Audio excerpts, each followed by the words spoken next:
nigga like me, man, I love the game. I love the hustle, man. I be feeling like one of them ball-playing niggas, you know? Like Bird or Magic or something. As long as niggas is feeling it, a nigga like me can hustle it. What? The fuck you laughing at, B? You, man. Funny, man. You a hustling motherfucker, man. For real, baby. You fucking killing me, man. Well, you know me, baby.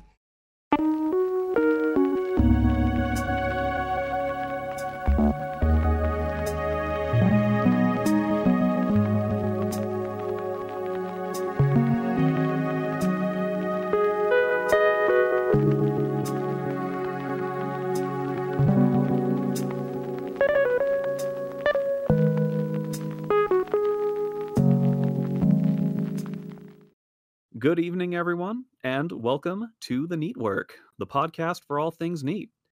I'm your host, Theo, and with me, as always, is my friend... Dexter. So, Dexter, I would assume your NEET life is going more or less the way it's been going since we started the podcast. Is that correct? That's a pretty safe assumption. Yep, same here. I'm just kind of working and waiting and hoping that AMC and GME stocks blow up. One can only hope, right? Right. And we were talking earlier about the ongoing employment crisis. Did you want to tell me a little bit more about that? Yeah, in terms of NEET news, we got a couple of things. The first one, as Theo mentioned, is the employment crisis. It's becoming more and more challenging for people to find, active workers. Right.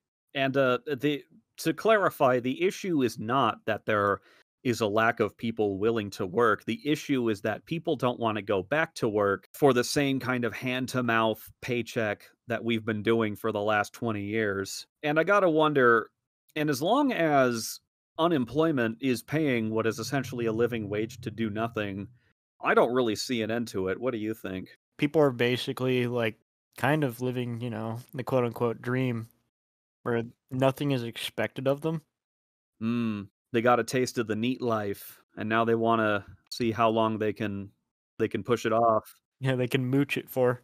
Right. I did say a while ago that people are kind of rising up against employment, but we'll have to see what the normies do when the well runs dry, as it were. Eventually, this kind of surplus of funds is going to be unavailable.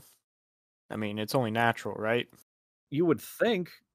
Papa government's not going to be giving us money for free forever. There's no such thing as a free lunch. And that makes me a little bit nervous for some of these people. But another bit of NEET news is actually the moratorium got extended. Right, and that is, they extended the amount of time that someone who is in like a rental situation doesn't have to pay rent. Is that correct? It's not that you don't have to pay rent. It's more along the lines of you can't be evicted. So the wording isn't don't pay rent. The wording is you won't be evicted no matter what. So will they have to back pay all the rent that they owe? I think that's what a lot of landlords are going to do. And if I'm being honest, I can't really fault the landlord on this. Yeah, I can actually maybe not take the landlord's side, but understand their position on it. They're using something you own, so they kind of owe you something in exchange for the service. But I think personally, I'd have preferred just to pay rent out of my savings or something if I couldn't find work. But a problem for a lot of Americans is most Americans don't have money in their savings. They're living hand to mouth, so it kind of creates this just cycle. Yeah, this cycle of we don't get paid a living wage. We're paying almost everything we make to a landlord and to pay all our other bills, so we're not putting away anything in savings. I would argue that's partially a side effect of all the taxes. That's true too. I know one of my coworkers, he knows I live at home. I don't hide that fact. Right. And he basically talks about how, I would never understand because I don't pay a mortgage, how hard it is for him to save. And to a degree, I can understand that. A mortgage isn't cheap. I paid rent in college. I mean, even people paying rent I don't actually know how much a mortgage is supposed to cost, but I can imagine the monthly payment is about the same as, say, a rental for a house. That's why I want to do ownership. I want to have ownership over like rent, because at least then I get some equity out of it. Yeah, if you can you imagine like owning just an apartment complex and the comfy, neat life that could provide you?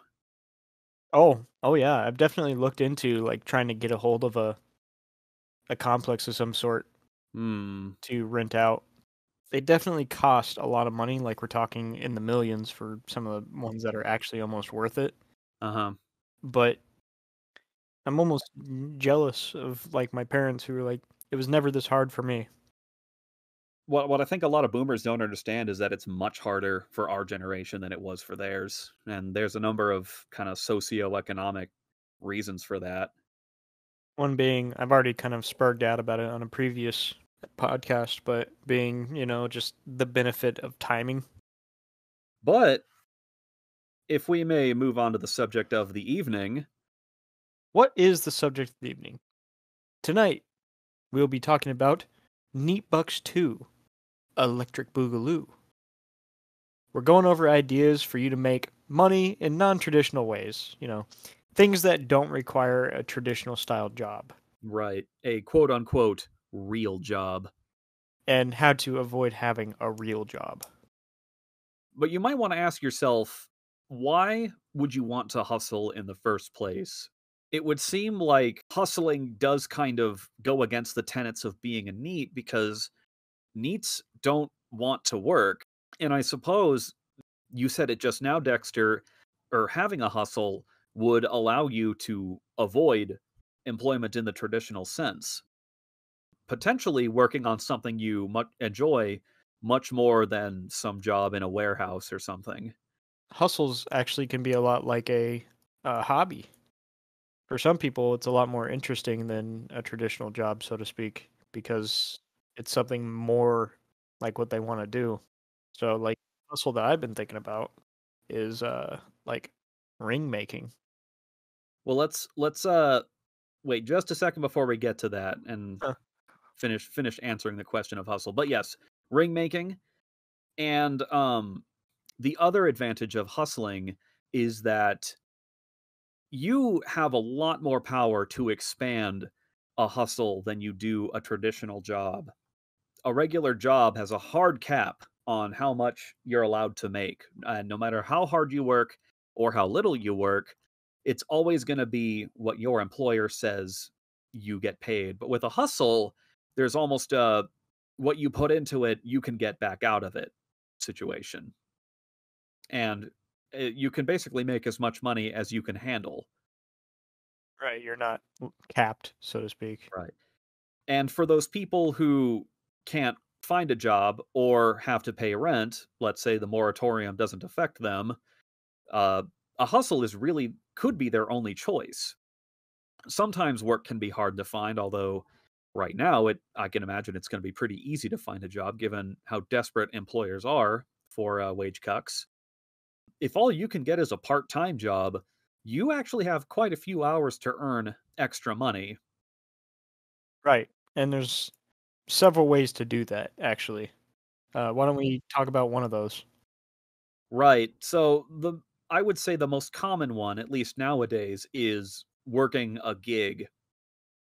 Gigs are what most people would call a traditional hustle, and some would argue that a gig is the same as being self-employed, but I would still argue it's not the same.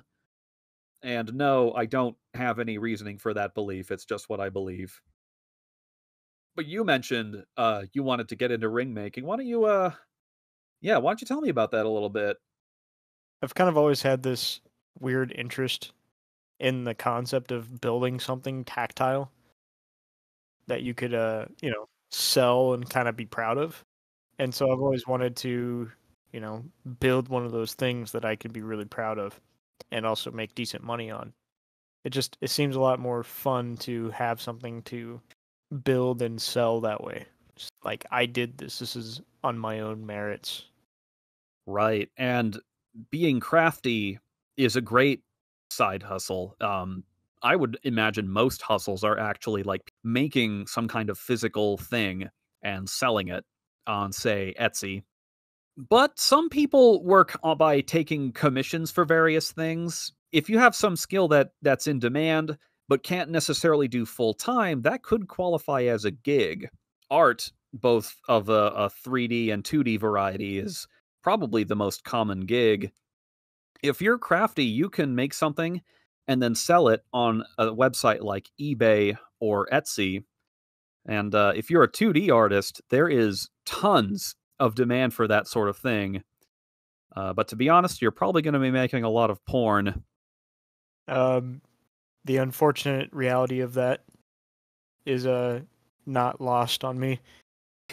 I know that I remember reading somewhere that basically like furry artists make just unfair sums of money. Like for some reason furries just have Interesting. a very extensive amount of money to spend on things like this. Well, if you're good at drawing titties, you got a way into making a pretty comfy living. Not even just titties that we're talking about here, man. Yeah, it's a mystery of the world how furries have so much liquidity in their assets. Liquidity. Very liquid. But if you're not the artsy type of person, there are lots of technical skills that make for a good gig. And some I can name right off the top of my head are things like video editing, audio editing, animation, graphic design, coding, and translation. And I remember you were talking about learning Japanese, Dexter. Yeah, I've made pretty good progress on it. I've got the whole hiragana and katakana alphabet down.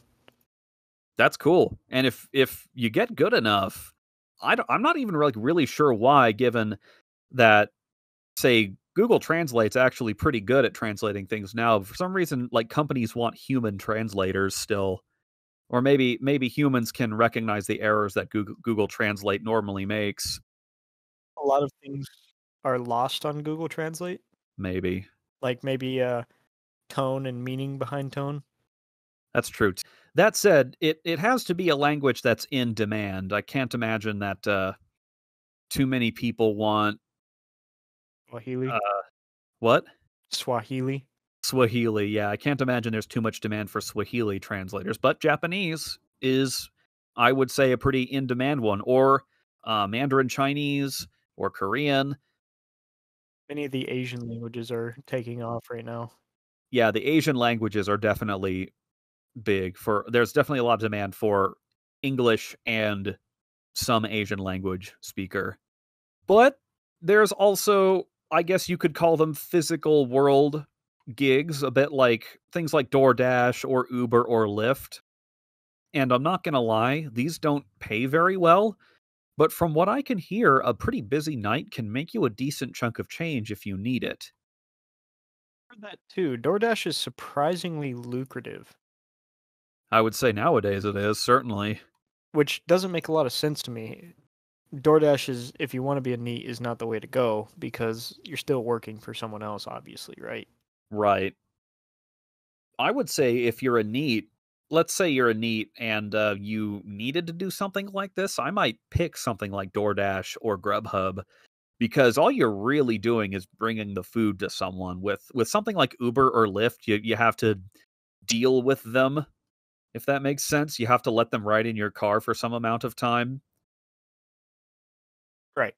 Yeah, and if all you're doing is bringing something somewhere, it's not like it's not a requirement that you be necessarily congenial. It's just bring the food there, leave. You don't have to have the social skills. Exactly. If that's your deal, if you don't like dealing with people, I would say something like DoorDash would be better for you. But I gotta wonder how sustainable such a quote unquote job is full time. Business model. Right. Because I know that Uber is not like paying for gas or for, say, the maintenance on a vehicle. And if you're Ubering so many hours a day, I can imagine maybe depending on where you live, that can actually put quite a bit of wear on your vehicle.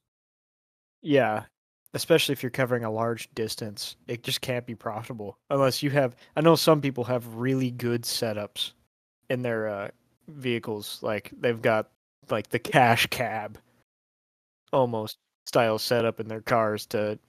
It's almost more of a spectacle Interesting. to give that ride, so to speak. And I would imagine like most of their income comes from tips or something, right?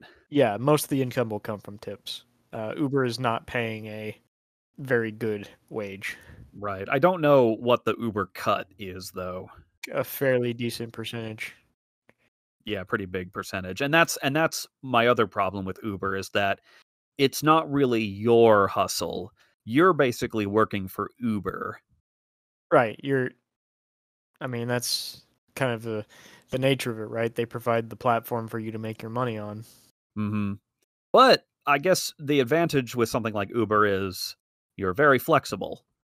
Yeah, they're not requiring you to stick to their schedule, so to speak. You can basically say, "Hey, I'm active whenever." Right. You don't have to work a 9 to 5 if you don't want to. And I don't know if my brother still does it, but for a while he would just sign into Uber and just hang out at his house until someone wanted a ride, and at which point he would go do it. And was it profitable? Do you have any kind of knowledge on that? I don't know. He's actually doing quite a few other hustles. Hustles that might be appropriate for a different episode on down the line. But he's actually hustling pretty hard, and I'm proud of him actually because of all the everything he's up to. Really? Yeah, Well, everyone's got their thing, I guess. yeah, and we'll have to talk. Like I'll mention what he does later because it's more appropriate for a different conversation. Uh, but the hustle I've been working on lately is well, what you're listening to right now. And a lot of people have turned to this as not just a side hustle, but their means of basically their full time job, and that's producing content. It may not surprise you to learn that I'm not just working on this podcast, I'm also working on a couple of YouTube channels. A couple that are just like, I don't know, I set them up and just kind of let them run, but a couple that are a lot more active in their execution. I know for a fact that a lot of YouTubers hire full-time editors. Many of them actually kind of make a pretty lucrative living off of it. Right. And I guess to tie that into the conversation about working gigs is that because video production is so big right now, there's a lot of demand for people who are good at editing. If you have something that can be considered a skill, and I would say editing is a skill, that's something to kind of nurture, so to speak. Absolutely. Uh, Definitely nurture things that you either take an interest in or are good at. Right. But now on to content production, I would say the strongest aspect of content production is that there are lots of ways to monetize it. The usual way is to allow whatever platform you're on to run advertisements, and a lot of creators find success on literally doing only that thing. Let's talk about the most famous content creator there is, PewDiePie. I think became a millionaire on only YouTube ad revenue. I am not sure about that one because I know he also owns a clothing line. Right. He definitely started other things later on, but he got his start. And I think when you're the number one subscribed YouTube channel, you're probably making some good cash. And I know later on he definitely expanded into merch and sponsorships.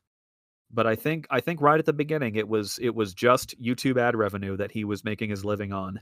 A strong possibility of that. I know he's put a lot of effort into that. Right. And I guess that leads into the other ways you can further monetize your content. There are lots of sponsors out there that are desperate for lack of a better word, shills to hawk their wares. Maybe you've heard of this game called Raid Shadow Legends. Speaking of which, Yes, join the NEETwork Raid Shadow Legends Guild now. and I'll personally give you a little reach around. Get 420 million silver, a potion of erectile dysfunction. And much, much more. And you'll also get a free sample of our manscaping kit. While it may be more difficult to find a sponsor than what I'm about to talk about, kind of like a sponsorship is what is called crowdfunding.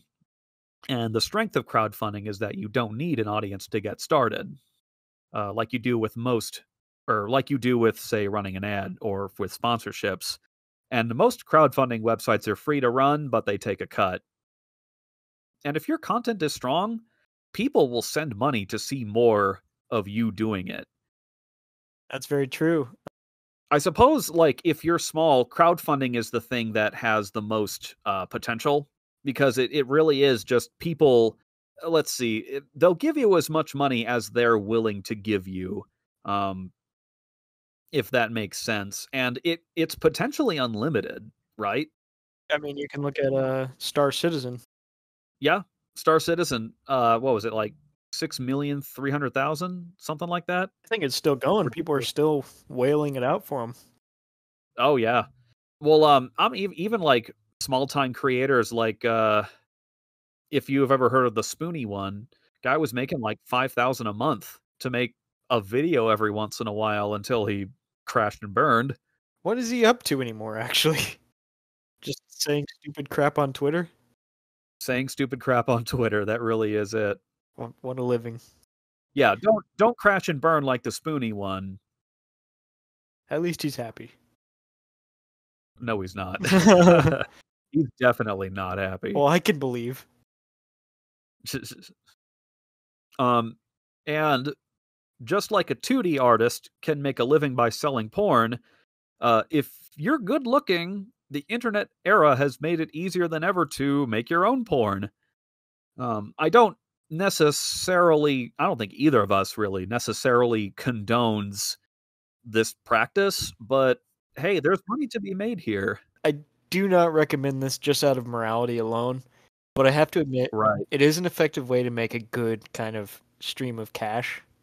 Keep in mind, though, is it's a pretty limited time gig, so to speak. You're kind of tied to however long that people find you attractive. And you also have to keep a really good image online to keep the quote-unquote simps happy.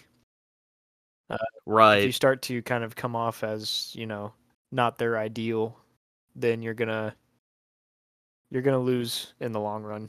It's really big on having to keep the moral look up. Right. It's definitely a very saturated thing to get into as well. It's definitely oversaturated right now. The gash crash could be coming any moment. The gash crash. Still, until then, never underestimate the power of thirst to make a buck. Keep in mind, you're also not working for yourself when you're doing this. People are still taking a cut from you. You're working for someone else.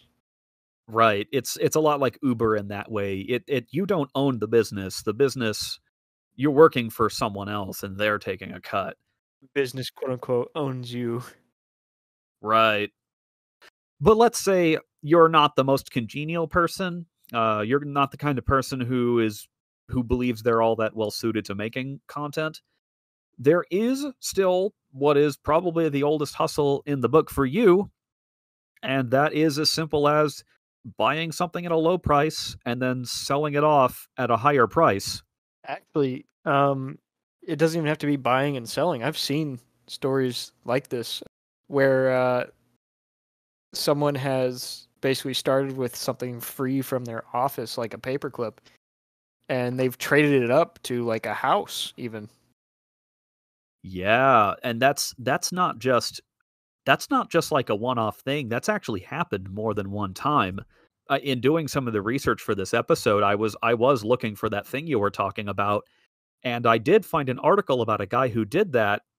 And I'm like, oh, so it was this guy. But then, like, reading through the article, I actually find out he was inspired by the original guy who went and did that. So this has happened at least twice. I know it's happened more times, maybe not necessarily to the house, but I've seen a guy who's gone from, a cup of sand to a Tesla. I think actually 2 Teslas. All you need to do is make sure that you're always trading up. I think a lot of people would be interested in partaking in this, not necessarily because they know they're getting a good deal, but because there's kind of a social experiment appeal to it. Like, they kind of want to be part of the story, as it were. That's definitely true. I know the guy with the sand that I saw. I know that part of the thing was, I think, Mr. Beast trying to get in on the hype with it, went and bought him the Tesla. Interesting. And the guy was like, "No, I don't want your Tesla. I want the Elon Musk Tesla." Okay. So interesting. Yeah, like, I know a lot of people will kind of capitalize on the story of it, so to speak, the exposure. One thing about this hustle, though, is you got to be really informed. You have to know what you're doing. I can imagine, like, someone, let's say you trade it up to the point where someone is willing to trade you their vehicle. You don't want to trade something really good for, like, I don't know, an old beater, something like that you can't necessarily get rid of. And how this could work out for you, the listener, might be, let's say you did get to the point where you were trading for a whole house. Well, we talked about this before in the NEETbux episode.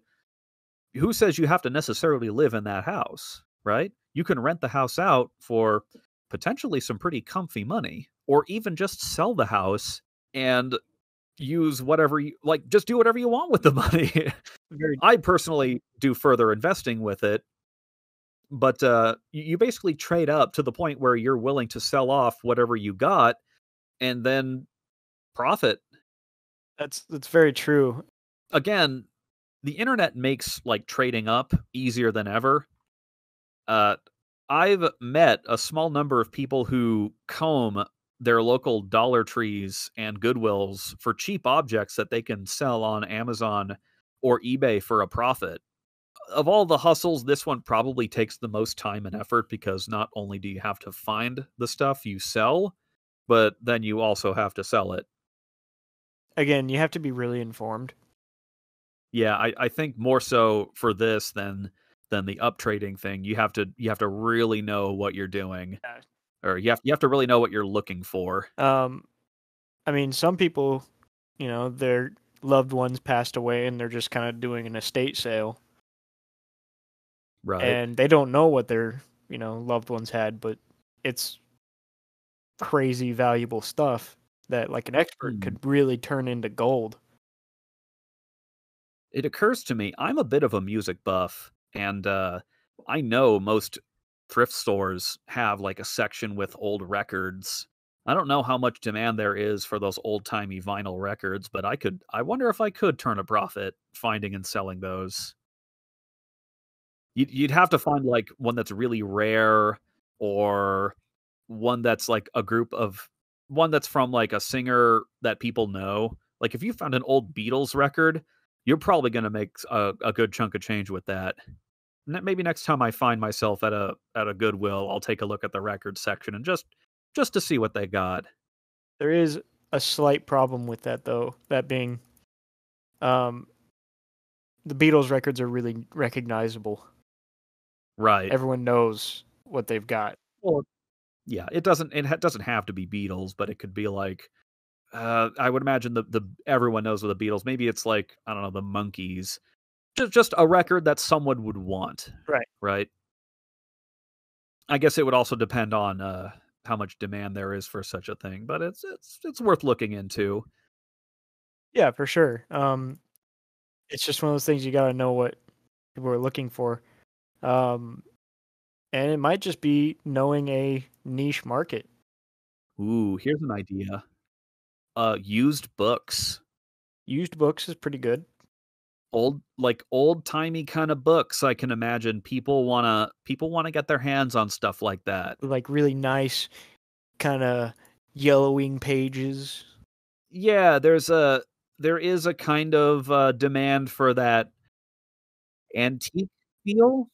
I know I have a friend who can be a little bit kind of eccentric times, and something he likes to do is show off his collection of books in his quote unquote library, which is really just a really big shelf with a bunch of books on it. Hey, I mean, people like to collect old things nowadays. So I think there is at least a modest market for old vinyl records and antique books. So if you have a couple of those, if you have a source of those things, give it a shot. Kind of again going back to our previous NEET discussions, there is, if you have something that you think is marketable, go for it, because chances are you can make good money. If you don't have the time to scour your local Goodwill or Dollar Trees for things like that, there is an alternative called drop shipping, which is you're essentially kind of acting as a sort of middleman.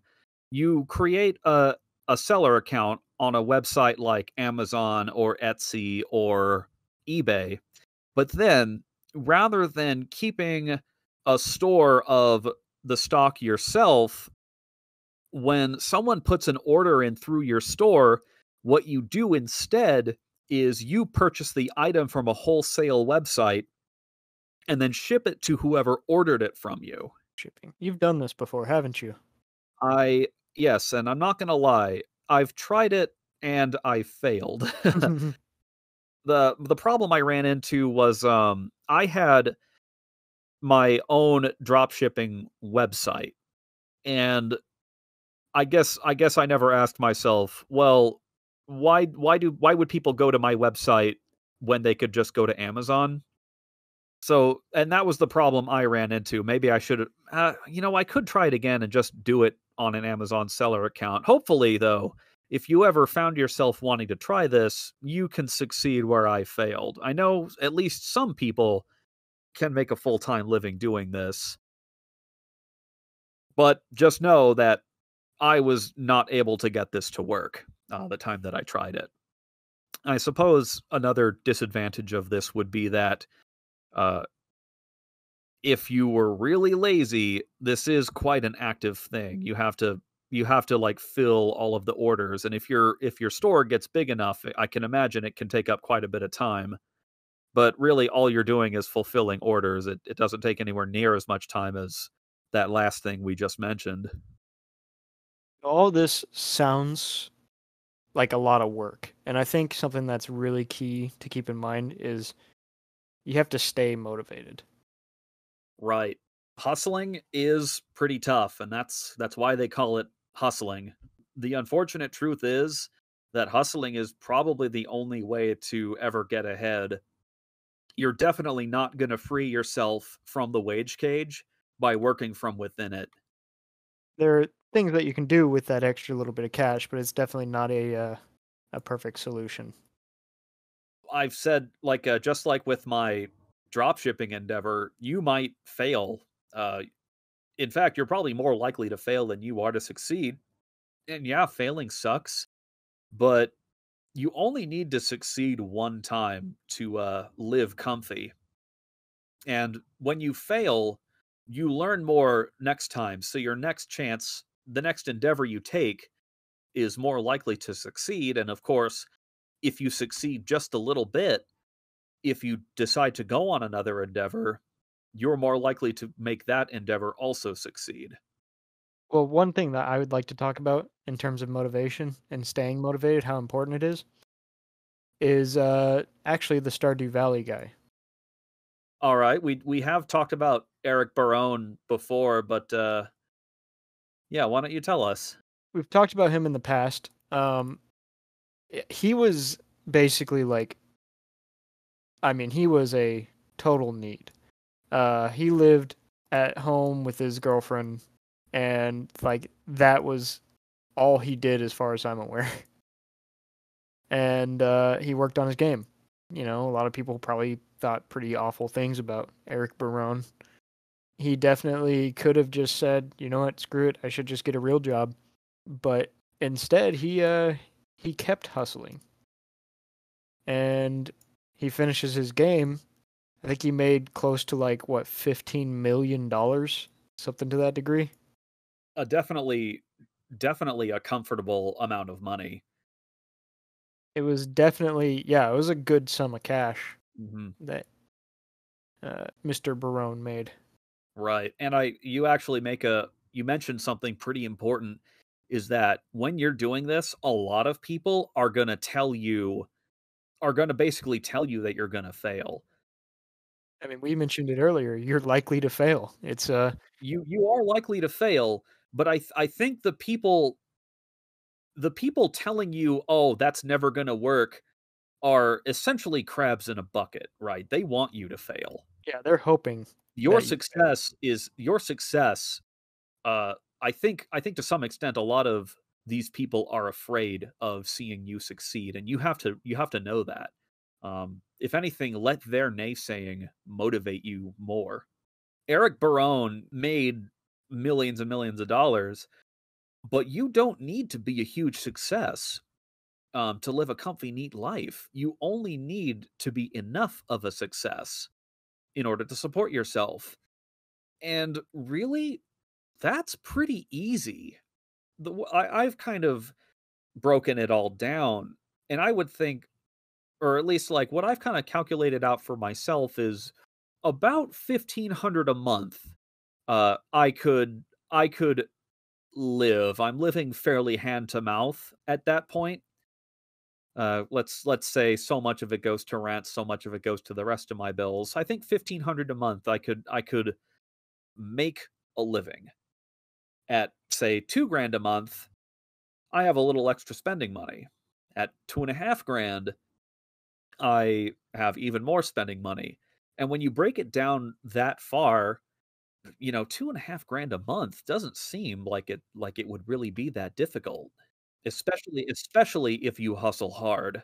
No, it's really not that right. And that's kind of the it's gonna be a hustle. I mean, you Mhm. know, much like sports, hustling is not an easy thing to do. It's invested. That's for sure. Right, but once you do, once it's once you've made it happen for yourself, that journey, you're going to look back on that journey and know that it was all worth it. That all of that struggle kind of led up to your comfy life. And we wish you luck, man. Yeah, it's definitely something to kind of strive for, albeit it's a challenge. Definitely a challenge. I don't know who said it, and I'm probably butchering the quote, but it's like, if it's worth doing, it's probably not going to be easy. Or let's see. I think with that, I've talked about everything I can think of when it comes to this subject. What about you, Dexter? You would have to say the same. I don't have anything to add here. Well, would you like to walk us out? Uh, yeah, sure thing. Thanks for listening all the way through to the end. If you like what you heard, you can help us grow in a few ways. If you're listening on SoundCloud, leave a like and consider downloading the episode. If you're listening on YouTube, you can click the doobly-doos. I'm sure you've heard it a million times. Smash that bell icon. Slam the subscribe button to kind of help us out with that algorithm. And take a look at the NEET Discord, where all things NEET are discussed. Do you have anything else that you'd like to shill about? Yes, we have finally put up links to the Discord, like you mentioned, and also a link to a Patreon page. So if you want to support us in a more personal way, consider throwing some of your NEETbux in our direction. Good night, and stay comfy. Stay comfy.